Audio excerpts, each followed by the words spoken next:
दिनै जिहेतु बर' हारिनि मोनसे जारिमिनारि सान होननानै जों बुंनांगोन।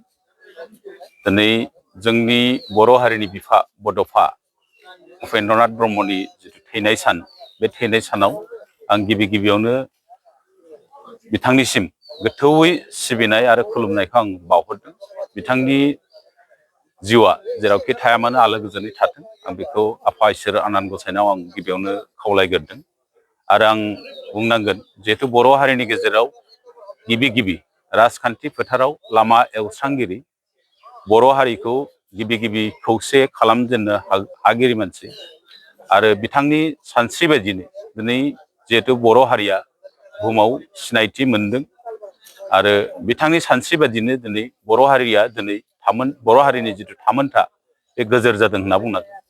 आरो बे बेलायाव बर' हारिजों लोगोसे दिनै सारा आसाम नाङैनो सारा भारत नाङैनो बिथांखौ जिहेतु मान होदों, बेनि थाखाय आङो आसाम सोरखार आरो भारत सोरखारखौ मावबावनांगोन। मानो होनना बुङोबा आसाम सोरखारखौ मावबावनायनि मान बावनायनि गिबि जाहोनानो जाहैबाय जे बिथांनि जिथु जोनोम सान 31 मार्च, बे 31 मार्चखौ फरायसा सान हिसाबै आसाम रायजोआव गनायथि होनायखाय आं मानगोनां आसाम सोरखारनिसिम गिबियावनो आं आंनि खौसेथि बर' सुबुं आफादनि जानानै आं बे आसाम सोरखारनिसिम मान बावदों। आरो बेजों लोगोसे दिनै बेखायनो आं जारिमिनारि सान होनना बुंदों। दिनै भारत सोरखाराबो बिथांखौ मान होनानै बिथांनि मुङाव दिनै दिल्ली बादि नोगोराव भारतनि राजथावनि, बेयाव मोनसे राजमार्ग, मोनसे लामा बेखेवगोन आरो बेजों लोगोसे बिथांनि मुसुखाखौ बेयाव गायसनगोन। बे जोंनि थाखाय खोब गोग्गाथाव बाथ्रा।